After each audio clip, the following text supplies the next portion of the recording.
अनुषा युसरा के घर जाती है और कहती है कि युसरा चलो, रायन आंटी अपनी जिंदगी के आखिरी लम्हात में भी सिर्फ और सिर्फ तुम्हें ही याद कर रही हैं, वो तुमसे माफी मांगना चाहती है। युसरा कहती है कि मैं उन्हें कभी भी माफ नहीं करूंगी, तुम जाओ। अनुषा कहती है कि आंटी आप प्लीज इसको समझाए ना कि ये उनको माफ कर दे, अच्छा नहीं लगता इस तरह वो अपनी जिंदगी के। अनुषा कहती है कि मैं जानती हूँ रायन आंटी ने तुम्हारे साथ बिल्कुल भी अच्छा नहीं किया, लेकिन वो तुमसे माफी मांगना चाहती है और इस वक्त तुम्हारा माफ कर देना ही बहुत बेहतर है क्योंकि वो जिंदगी के आखिरी लम्हात में है।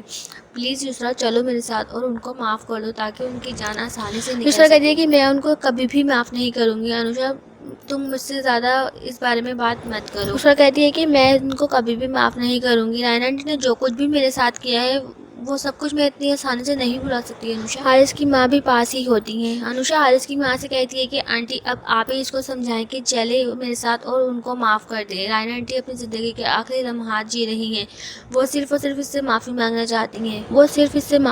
चाहती हैं और ये माफ़ कर देगी तो उनकी जान आसानी से निकल सकेगी, इसके लिए भी आसानी हो जाएगी और उनके लिए भी आसानी। इसके दिल पे कभी भी बोझ नहीं रहेगा कि इसने एक मरते हुए इंसान की ख्वाहिश पूरी नहीं की। हारिस की माँ भी युसरा को समझाती है और कहती है कि अनुषा बिल्कुल ठीक कह रही है, जाओ युसरा, तुम्हें जाना चाहिए और तुम जाके उनको माफ़ कर दो। युसरा कहती है कि ठीक है, मैं सिर्फ और सिर्फ आंटी आपके कहने पर जा रही हूँ रायन आंटी को माफ़ करने, और मैं माफ़ करते ही उनको वापसी आ जाऊंगी, इससे ज़्यादा कुछ और उम्मीद मत लगाइएगा मुझसे। अनुषा कहती है कि ठीक है चलो मेरे साथ। तो दोस्तों आप सबको क्या लगता है, क्या रायना मर जाएगी या फिर वो ठीक हो जाएगी? कमेंट्स करके हमें ज़रूर बताएं।